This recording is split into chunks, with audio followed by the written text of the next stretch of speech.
Louder claps. I have a fan club here, but I have to be closer here. Apologies to our participants at this part of this room, but can we have a round of applause for you? Such a great crowd and audience. I've been seeing you around and you've been with us through and through. So maraming salamat po. I will tell our cameraman to focus my beautiful self in the camera so that when I join the stage, you'll see my beauty and the rest of the panel. Would that be okay? Okay, just kidding. So I'm very happy because, as mentioned by our lovely host, we've been doing this quite some time. It was emphasized by Undersecretary Rafaelita Altaba in her keynote message that this is our 125th event for the month of the Philippine creative industry. So mabuhay po tayong lahat. It is being celebrated all over the country. And today is the last day of September, but we'll still be seeing you until tomorrow. Would that be okay? Will you still be here? And a round of applause again as we kickstart the discussion, which is always be centering about human. I think it was very much emphasized in our previous speaker, a lovely speaker, a dynamic and amazing one, to emphasize that we might be looking at technology as a tool, but at the end of the day, we'll be holding the tool and you'll be using the tool, and it is a question whether or not you are the appropriate, intelligent, smart person to use technology as a tool. But we are very happy to have with us a lovely set of speakers. Perhaps the men will be saying, oh, it's all women-led, but because women are more empowered when we talk about the skills, workforce, competencies, and men are there to guide you, right? So I'll be starting off the discussion, and I think I will be asking the question because we have Dr. Shirley, which has been appointed Commissioner September 3 of the month of Philippine Creative Industry Month. So how's your day, Madam, with regard to, so let's talk about your day in Chen. But you, Dr. Shirley is a university president, and so she's not alien to the university and higher education. But Dr. Shirley, hi, how are you being the newly appointed Commissioner of Chen? Yeah, thank you very much for this kind invitation. This is really work of fire. So I'm just 25 days old, Commissioner. But a round of applause, 25 days, and we're having the Commissioner with us. But I am the immediate past president of Mariano Marcos State University for 7 years. And I see this another challenge in my transition days from president to being a commissioner.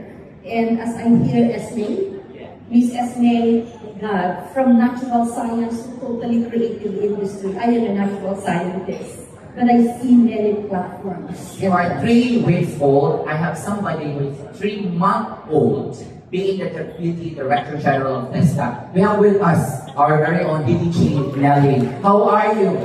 This is a kamustahan of their new position rather than a talk of future of work, but we'll do good later on. DDG Nelly, how are you?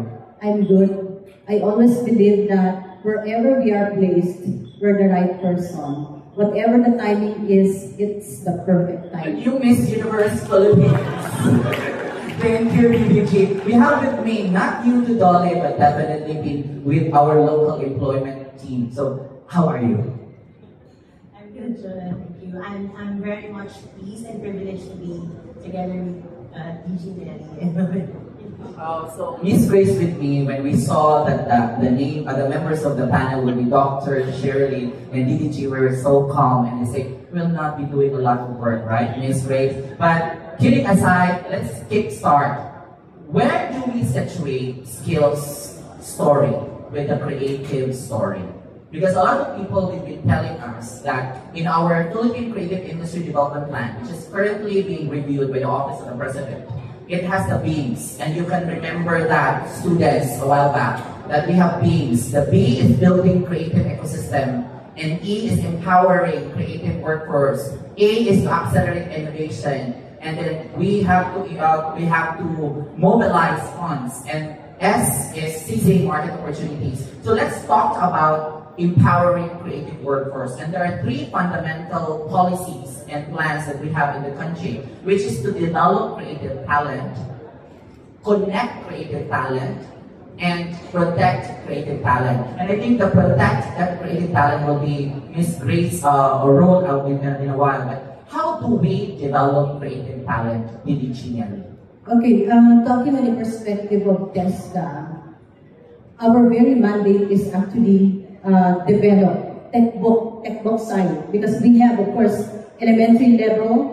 We're coming in the senior high school, the embedment of textbook in the senior high school, and then textbook itself, and then goes through Commission on Higher Education, which is already higher education. So basically, at TESDA, we have always, I mean, it's not only in TESDA, but even in other government agencies, we have always banked on the industry, we have always banked on the industry as the very source or the very persons from whom we will get all the information. So I'm just very happy that the assignment given to me right now is on partnerships and linkages, because in partnerships and linkages, we actually look at what the shortage or shortcomings or where we lack as far as ESSA is concerned, so that we can address that. I mean, from the PLO's point of view. And what we're looking at right now is we're actually short in terms of competency standards, training regulations, assessors, trainers, and all that. We have a good number, but I think that can still be increased. And the only way to do that, of course, is having no less than the industry players as part of it. So we do it by reaching out. Thank you, because my background is, of course, DTI. And before DTI, I was also in one specific industry, which is the Department of Tourism. So I was able to network and establish linkage with all of them. So they are my friends. They are my friends. They are still with me, particularly for KSF. We have game development and animation, okay, as the Philippine Skills Frameworks that we have already completed. So reaching out to the industry, because after all, the graduates of senior high school, textbook, and even higher educational institutions will all land in an industry. So the industry should actually be the very ones who should provide us input in terms of labor market information, about the competencies that are necessary in the program. Yeah, thank you very much for giving us a glimpse of what you're doing in TESDA, and specifically on making sure that we develop the creative talent. I'll talk to Dr. Shirley with regard to, when we talk about development of creative talent, we normally have these buzzwords like reskilling and upskilling. How important it is for CHED to join the conversation for upskilling and reskilling, especially in the creative industry? Thank you very much. CHED, created by the Republic Act 7722, it is mandated to set minimum standard to ensure that we produce a skilled workforce that is adaptive and competitive in the world. So at CHED, it is very challenging because we embrace this. We look at the holistic human capital. So we are very dynamic in observing the generational gap, as we say. So we keep updating our curriculum. And in updating our curriculum, we set so many collaborations, especially in the industry, because they are the triggers, they are the input of the necessary skills that we need in the curriculum. Collaboration is also very important. Because, well, in higher education institution, we can only operate as we can. So there are many things that we need to do in order to upskill and upgrade the competencies of our students, but collaboration is the key. We need to partner with the different government agencies, organizations, industry partners, because limiting our curriculum to the context of the textbooks is not realistic nowadays. So the Philippine Quality Framework was designed in 2006. That was the Generation Zoomers, and it was only adopted in 2012. And immediately after that, the Commission on Higher Education created totally revamped curriculum to have the outcomes-based education. So we adopted that. That's 2012. But immediately after that, here comes the alpha generation. The requirement of the different industry changes. So we are again updating this. So we also have to engage the technical panels because we recognize that the expertise of the different technical panels in the different platforms of the different industries and government agencies are very important in aligning the competencies of our students who will be deployed to the So it's different very workers. clear, Commissioner Shirley, that what you're currently doing in Chile is to make sure that we are keeping abreast with the fast-changing environment vis-a-vis our requirement for competency-based. You mentioned about the multidisciplinariness, and it should actually talk about the multitude and multitude of skills required, not just communication and collaboration. It was overemphasized, but in TESDA, there's a need to work with the industry so that we'll be able to catch clearly all of the changes in the environment. Now, a lot of people will be asking, if you talk about DOLE, they always look at DOLE as an agency where you will have to find grievance, you have to report some human rights violation in labor and all. What else we can see in DOLE with regard to all of this, other than what I have just mentioned? We have to educate people about DOLE's role here. Yes, thank you very much for giving me this opportunity to clarify that. That's true. Whenever we reach out for consultations, even at the regional level, there's some level of hesitance. They thought it would be like, oh, DOLE, it's inspection.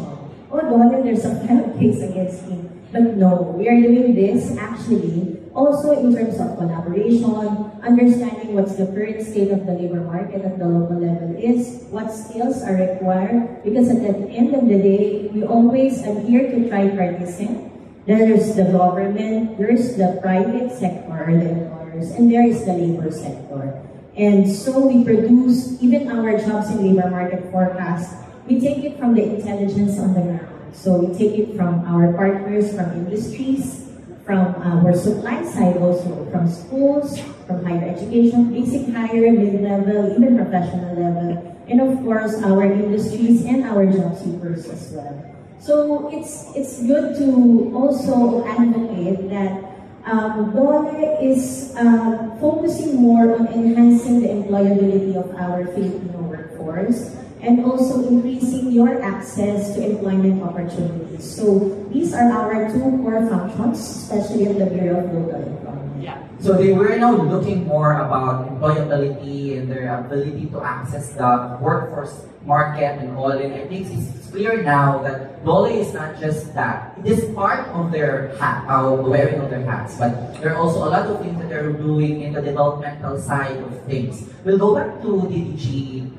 Nelly, because you mentioned about standards. When do you mean by standards? Are there a certain level of standard that our creative industry players should reach just for them to be called and considered players in the creative industry? Or standards are just there as a mechanism for them to really see what's really working and not working in the field? So tell us more about these skill standards and all the things that you're doing in TESDA so that we'll be enlightened to what extent we can contribute more to the conversation. Okay, I'd like to make use of the Philippine Skills Framework as a reference. Because in the Philippine Skills Framework, there's already the different levels. There are the different levels. In the PSF, we're actually looking at job roles or occupation. And for each job role and occupation in the creative industry. So there's a difference between job roles and Yes, occupation. Well, there is slight difference, but Okay. let's not talk about it. Okay. Okay. Anyway, for a particular job role, comes the different standard or different level. If it's entry level, the entry level position would, of course, will have its corresponding standard. Okay. So the higher you go in the vertical, structure, the higher the level of standard that's expected of you. I mean, there's a corresponding standard for each job role. So it gets, more complex as you go higher the ladder. But the job role can also cross from one subsector to the other, meaning we can actually go cross-sectoral or horizontal. Is there any specific sector we're likely to have focus on in the creative industry right now? Right now, we're actually looking at the existing PRs and competency standards that we have. I think most of them are in the animation, of course, and game development, but not so many. I think in the last discussion, we had a meeting with the Animation Council last week. We only had around 8. Okay, game development, I think around 2. But last night, one marching order that I got from our Director General is to work, particularly for the creative industry, work with the weaving industry, looking at its value chain. Like, for example, the natural dyes. Yeah. If we're talking about natural dyes, look into the production of raw materials and production of natural dyes. I was actually mentioning about turmeric, berries, achuete and all that. And then it goes to another agency for product development. Production would be at the Department of Agriculture side, and then processing or development would have technology. So DOST, we're actually looking at partnering with PTRI because they would know, and they are actually the authority as far as technology is concerned. But PTI should come in terms of design development, things like those, even entrepreneurship. And even DOT could come in for the marketing aspect. So what I'm saying is,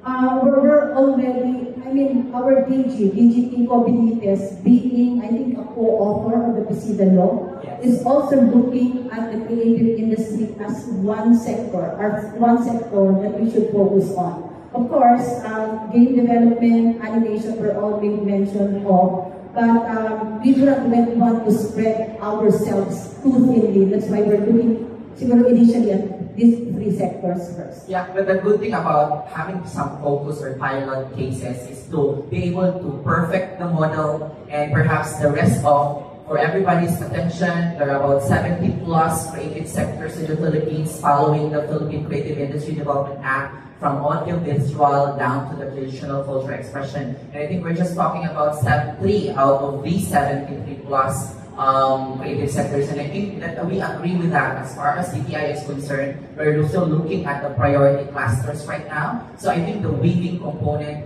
is part of our creative tourism cluster, and the animation and the game development is part of our interactive media and digital services. And I think we can really work with it. Thank you for ensuring that DTI will be part of the entire exercise. We would love to join hand in hand with TESDA on that. Yeah, if I may add, I'd also like to take this opportunity of, maybe calling the attention of everyone. We have this program we call IBAX, Industry-Based Accreditation System. So if we have here partners who already have programs that can be recognized by TESDA, we will do that. We can do that with you. We don't want to reinvent the wheel. We will repeat that because we're live in the Creative Industry Development Office all over the country and the world. Again, so we're calling in those existing creative industry associations or institutions, yes, that has a specific program. Are there any type of program for that matter for accreditation to TESDA? Okay, we will actually evaluate whatever program. This is a training program that we're already implementing. It's tested, okay? We will evaluate that so it can become part of what we're sharing. But in addition to that, we'd also like to call on everyone for the industry event board. Please be a part of it. We started with animation last week. We're talking to game development. We're talking to logistics and supply chain and other, priority sectors. But what we wanted here is for you in the industry to help us in crafting. Yeah, I'm about to ask the question, what is it for us to Yes. join TESDA in this Yes. particular, it sounded so amazing, a program, but what's incentives do I get in participating? Okay, at the end of the day, all of us working in the industry will actually need workforce who are, fit for the job, who matches, the requirement of the industry. And I think, as I was saying, the only way to do that is to partner with no less than the industry players themselves. Commissioner Shirley, we're now moving towards the question of how is our employability of our graduates in the higher education institution. I always get that a lot. I myself, as a part-time professor in economics, and a lot of people are been asking, do we have to trust still the process by which students are graduating in college for 4-year or 5 years degree? But then there are already a lot of issues going on right now in terms of whether or not they can still be worthwhile to be taken in our company. What's your insights about this, Commissioner Shirley? Yeah, Commission in Higher Education is mindful of that on the employment rate of our graduates. That's why at CHED, we are really we never stop reviewing the standards of the hundreds of degree programs that we offer. Creative Industries is just one of them. And we offer wide array of degree programs. And so we keep evolving, we keep revisiting, we keep calibrating the standards that we set. We have the program standard that we have through a policy. We deploy this to the different state university and colleges for them to adopt. We create a policy that any university cannot just offer a degree program without complying with this minimum standard. So when it comes to, because we are mindful of the outcome to employment, and I can say that the outcomes-based education that has started in 2012 is getting its harvest now, because if we base on the metric based on the internationalization standard, we observe that every year there are lots of state university and colleges that even looks already join the platform of internationalization. Even in the remotest state university and colleges, we are now getting good feedback on the competencies of our graduates. So I think we are continuously evolving in answering the competency needs of our industry. That's why we are now crafting a policy on micro-credentials based on the PQF. So this is the development that we have in the Commission on Higher Education, and we are currently reorganizing the technical working group, every degree programs that we have, and we are also enhancing, expanding strengthening our academic industry partnership. And just a few years back, CHED already initiated the program to give incentives to state university that is top performing in the PRC regulated degree program, those with a very high percentage of employment and so on. Commissioner Shirley, do you agree that we need to be able to produce curriculum or degree programs specific for creative industry? Because we believe that there are already universities right now that are offering natural science and creative industry management or development. Would you agree to have very specific degree programs for the creative industry, or our existing degree programs are important foundation for them to be thriving in the creative industry? Yeah, in fact, it is. I am really a new student of creative industry. That's why when Ines give her talk, he talks about AI in the voice of John Lennon. Sabi ko, when you ask ChatGPT, what is the role of natural sciences and creative industry? Because the problem that is besetting the higher education is the loss of interest of this alpha generation in dwelling with natural sciences, agriculture, especially in the STEM. So ChatGPT gave me 7 strategies on how to engage or marry natural sciences to creative industry to lure young people to enroll in this degree program like agriculture, fisheries, biology. It is a crisis in higher education. So I hope that my attendance here will give me a very promising advocacies to explore creative industry, how to marry other field of sciences to entice more young. So humble for our Commissioner Shirley to say that by attending this summit, a lot of information and insights can be given to her, and she will bring that back to Ched. And I hope that they're also doing the same thing. Thank you for that, Dr. Shirley. I'll be asking Dole, now that we already have heard from Ched and Tessa that they're doing all their might in order to be able to produce the much needed employable people and citizens of the country. Have you heard of any good or bad things coming from the industry with regard to the amount or the number of possible employable citizens of the Philippines coming into their industry? Because there was an article published last week with regard to the few qualified, and not just qualified, but the number of applicants for a specific job, role, or occupation is becoming fewer and fewer in the past 3 years. How do we actually look at the landscape of employment in the Philippines?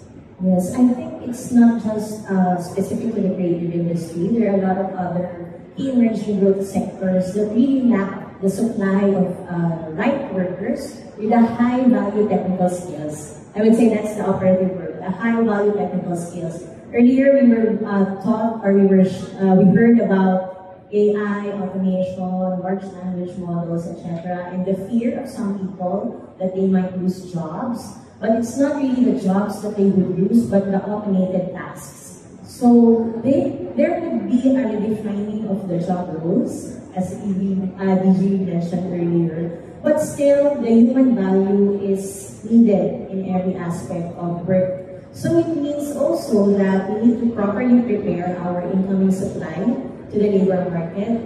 I just checked the Philippine satellite accounts for the creative industry. In 2023, there are 7.28 million employed in the creative industry.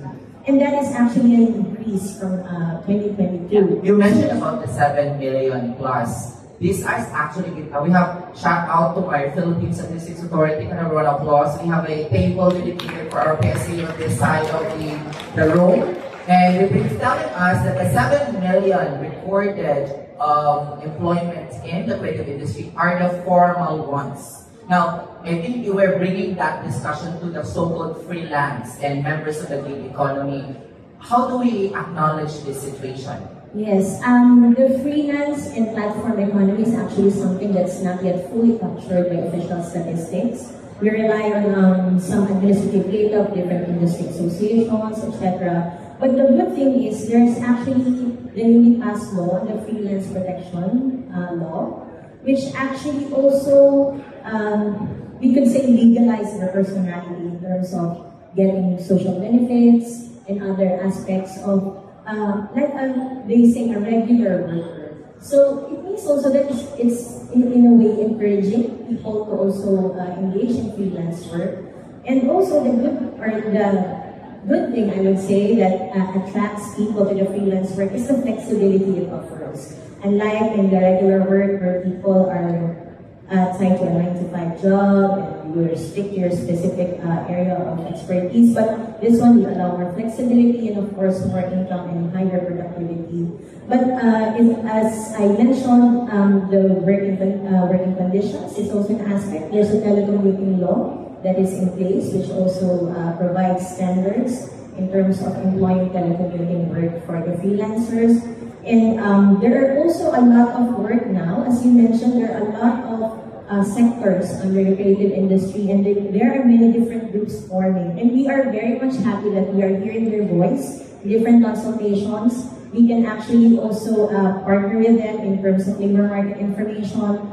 The creative industry is among the key employment growth sectors in our jobs and labor market forecast. And we continue to see that it would have a high potential for generating new jobs, and also not only direct jobs but indirect jobs also. But still, there's more emphasis now on upskilling and reskilling, that we really need to also bring more awareness to people understand what's the potential career path for a specific creative sector, and also invite them to also really push more and be more heard in terms of benefits and social potential. Wonderful. The discussion of whether or not we'll see informal employment of the creative industry players vis-a-vis the freelance, the platform, and the gig. We're not saying that those freelance and gig economy will not, or it should leave that economy and move. We're just saying that we could no longer be able to really provide protection to them if they are not within our ambit of protection. But it's good that you're seeing that projection, because even in the World Economic Forum's Future of Work and Future of Jobs report, they have a lot of 7 high progressing and performing jobs, and you've mentioned several of them, and which is very essential when we discuss about the creative industry. DDG, you were pivotal in the development of a lot of interventions at the Philippine Trade Training Center prior to your move to TESDA. How are we now looking at the synergy between our training institutions with TESDA, granting that we have this Philippine Skills Framework? Okay, first, before the Philippine Skills Framework, we actually have a move right now to partner with the different learning institutions under the different corporate. So learning institutions includes not just the state universities and formal higher education institutions. Okay, we're looking at the government agencies that have their learning institutions. Like for example, DTI will be PTTC. Okay. Department of Tourism will be Office of Industry, Manpower Development. I used to handle that. And then we have ATI for DTI, USP, etc., etc. We would like to believe, and well, it's not only believe, because they're actually the authority as far as, you know, that's their mandate to develop also programs that cater to their clients. Like for example, DOT, DOSP, and all that. Now what we wanted to happen is to have a roster of training programs that these different learning institutions or government agencies have, and then together with them, we can actually develop competency standards so that at the end of taking a particular course, like for example 6 months or 1 year, they can also earn credentials from it can be co-branded from TESDA or from whatever government agency. Because I'd like to pick up from what Dr. Shirley was mentioning earlier on, micro-credentialing. I think a lot of people are already going into that. Stackable skills. You don't have to really enlighten for some of our participants here, physically and online. What do you mean by micro-credentialing? Okay, you don't have to complete the whole, 4 years or 5 years to earn a degree, because you can actually stack it. Stackable, that's why it's stackable. It's micro-credential. You can earn 6 months maybe or 1 year, and then put it together after a certain period of time. You can already, put it together and come up with 1 bachelor's degree, something like that. So I think a lot of people, especially in the creative industry, can earn that because we have a number of learning institutions that are already offering that. In fact, Esme was mentioning about a lot of technology that are available now with corresponding certification programs. So these are already very useful. I was also talking to the team of Ms. Mardin of Animation Council, and they are also looking at some technologies that can certify the learner, and certifying that learner, and putting together whatever learnings they got and bring them to a certain degree. So, as mabilis yun diba? It's a waiting for a number of years before getting yourself landed in a particular job, because some companies are already recognizing whatever skills you have, for as long as it matches what their requirements are. Dr. Shirley, how ready are our higher education institutions in the story of micro-credentialing? Yeah, thank you. I cannot speak so much from the standpoint of the Commission on Higher Education because I'm only 25 days old. But I can speak of Mariano Marcos State University. Micro-credential is recognized as a pathway for upskilling. And in the university, and I think that was my last policy that we created a micro-credential policy. We have the standalone micro-credential and the stackable micro-credential. in the standalone micro-credential is triggered by the feedback of the industry where we deploy our students during the on-the-job training. I have to mention here that there are degree programs required by the Commission on Higher Education that a student before they can graduate have to spend certain number of hours in the industry. And for universities, and again I can speak of MMSU, we always get the feedback. What is the level of competency if it is civil engineer? What is the level of competency? What is the strength of our curriculum? Where are we weak at? And blending this strength and weaknesses, we develop micro-credential. And we partner the industry partner as the certifying body, as DDG has mentioned. So on the pipeline, there are so many industry partners which the Commission is really pushing for every single XQC even looks to partner with industry, because it is only in the industry, the government offices, organizations that can evaluate the performance of our graduate. So we are into that. I just would like to add, since this is now my opportunity, because there is the goal and the tester here. In fact, MMSU is the recipient of TESTA support. We are accredited to a certain program, NC2 and NC3, and we consider that as a stackable credential, because if they perform well, then they can enroll to a BS degree, Bachelor of Arts, and then they can go to the bachelor's degree. But my advocacy before I became commissioner is that there should be an open database system between the DOLE and other government agencies and organizations to provide us a database on the full structure of the workforce. Can that be done, DOLE and TESTA? If that can be done, that we can solve the extra oversubscribed degree program. Because if it is a data-driven, in Region 1, we only need this more so that the SUP can be controlled in admitting the students to that certain degree program. Other regions have different needs. So I hope DOLE can go into a database system so that they can identify the required program and level of competencies. If the region is more of industry, what are the skills so that we can I think we are not putting you in the tight spot, but with that vision of Commissioner Shirley, can this be easily done? Yes, there's actually an existing mechanism. Now we call it our job placement offices in higher education institutions. It could be an SUC or LUC. So the process is there will be a forging of contract or partnership with the DOLE Regional Office and the Job Placement Office. The Job Placement Office would help function like a PESO, like a Public Employment Service Office. So the JPO, as we call it, would have a picture of what's the available vacancies in the locality, what's the available industry, and of course the supply will be provided by the including schools. international requirements. Are we still yet to consider the international or only the local demand for jobs? Well, for DOLE, it's the local demand.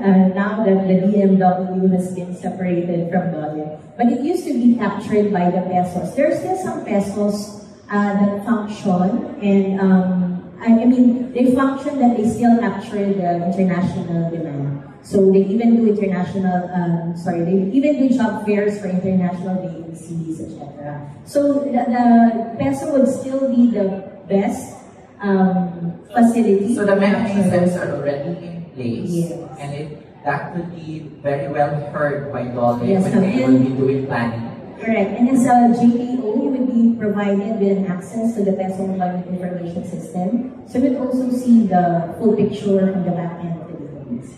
Good. So my question now to the three of you would be, is there something that you really wanted outside, actually within your capacity, in your respective offices or outside? What are actually needed to ensure that we'll reach to the level of competitiveness. You keep on mentioning competencies, and that will translate to competitiveness. As a background, the Department of Trade and Industry with NEDA is currently working with the entire national line agencies with the development of the national roadmap for the digital workforce competitiveness. And we are in the current stage of looking into what should be in the national roadmap. This is allowing specifically for jobs that are in the digital space or digital workforce related occupations. As far as you're concerned, what are badly needed? Because we are not just representing the different national agencies here, but there are also industry players. We have the creative industry associations here. We still have from the academy. We also have from the media. We still have from the international partners that we have. What must be done? What else? Because there are so many programs in government. DOLE has been championing employability. CHED is making sure that we have the much needed strong and strengthened curriculum that is outcome-based. TESDA been trying to make sure that those people who like to, go through the technical and vocational arena would be served. So, perhaps, Commissioner Shirley, what are your wish lists in terms of talking about upskilling, reskilling that might be heard by the rest of the creative industry players present? Yeah, I received the invitation last Friday, and I cannot say no, so I have a fast collection of data. I came across with this memorandum of understanding across 11 agencies that includes CHED, DepEd, TESDA, DTI, DOLE, Department of Science and Technology, Department of Tourism, Department of Agriculture, created in 2021 in order to come into a common platform to identify and come into a unified or align all the competencies that is required in the different sectors. Okay. I think the government has to fast track that. I know CHED is really working so hard and so fast. I saw a lot of transformative program in here, but I think we need to be agile. We need to be moving fast to make that MOU into. So there was already a document, a living document, but what you are wishing to have is to transform such understanding into work in action. Yeah, and another one is that there should be now a national framework on the, I am not CHED again, I cannot speak so much on the perspective of CHED, but I am wishing to see a data that in this year, in perspective, using this technology, how many agriculturists are we needing in this year? Where are we lacking off? After 2 years, ilang pa ang kailangan natin? So, if we only work on data, if we can only work on data, then we can focus on the competencies. Why is it that we have 5,000 graduates of this degree program? Why are we only encountering 50% employability? Something like that. Yeah, I think tomorrow's topic on creative statistics and cultural statistics will shed light to some of your wish list, Commissioner, because tomorrow we'll be talking about how we nurture and harness data in solving and finding the much needed strategies to move forward. So thank you very much, Commissioner Shirley. DDG Nelly? Okay. Yes. How are we able, how fast we're able to bring all these discussions down the line? Okay. Down to the... When you say down the line, we have to look into until local government units to the barangay level. Yes.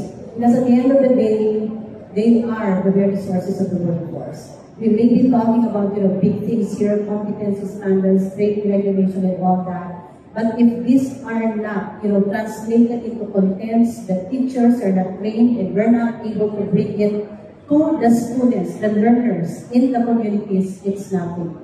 We have always been saying like trainers, we have actually been saying, always been saying that, you know, if a family in a region, in a barangay, is not able, cannot afford to send their children to a big institution, university or college, usually they send their children to TESDA. Now TESDA has to be prepared. And when I say prepared, it's not only about, you know, talking about this PR, CS and all at the national level, but we should be fast, we should be quick in translating this into learning materials. Train the teachers, deliver the program. And again, the fastest way for us to do that is involve the industry. That's why I'd like to end, because I think it's the final question now. I'd like again to encourage everyone, please sign up. In our Facebook account, I don't know if it's in our Facebook account, but we will share it to you. You can actually sign up. We're bringing together the industry players. The industry players will be the sources. They're actually the experts who can contribute how to enrich the content. But we're bringing along with them the learning institutions, because to the learning institutions, writing, you know, modules, curriculum, competency-based curriculum is second nature. Tama ba, di ba? Second nature. So let's bring them in, but we will also bring government agencies, because the government agencies are actually providing guidance in terms of direction. So again, para sa bayan po, tulungan po natin, let's help the government agencies fast track this program by making or being involved in programs that we are pushing right now. We will hear from the Dolly side. Yes, I would like to echo that this is a shared goal and a shared responsibility for all of us. For Dolly's end, I would also like to pick up from the Digital Workforce Competitiveness Act. We are tasked to do the mapping, a national mapping of the skills, of the digital skills and digital technology available nationwide that would serve as a baseline information. So again, we are relying on data, on information for us to make informed decisions. Also, another similar parallel effort is our consultations for the 2025-2026 Jobs and Labor Market Forecast. So if you receive an invitation from our regional offices, please participate. We encourage you all, especially our industry players, the academy, to also participate, so you can also feed us information that are updated and are on the ground, reality on the ground. And lastly, I would like to share that the DOLE, in partnership with the International Labour Organization, we are revisiting our employment forecasting methodology. So as you heard, the Jobs and Labor Market Forecast is our usual national LMI report, but we are revisiting it for us to have something that would be able to provide us better forecasting in terms of skills and jobs, but also something that is sustainable. We did once before with ILO, I think it was in 2012, but the problem is the complexity of the framework did not allow for the replication through the years. So that's something that we really need to look at, and also incorporating new technology, something like having a dashboard of what's available in this area, etc. We are upgrading our PhilJobNet also. If you could visit also for the industry, if you have vacancies, please publish them at philjobnet.gov.ph. You could get accredited to post free and unlimited vacancies. So it also feeds our labor market information.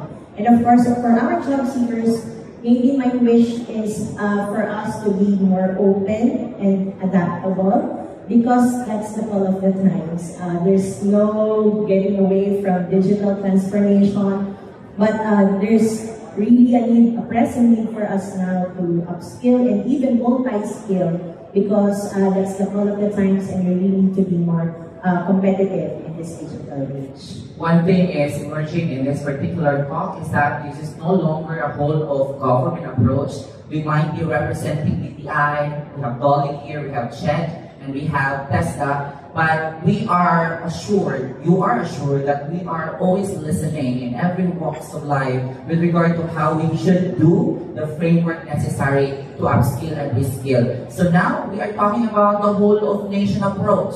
After all, we are a creative nation. Maraming salamat, and hope to see you until the end of the summit tomorrow. So thank you very much.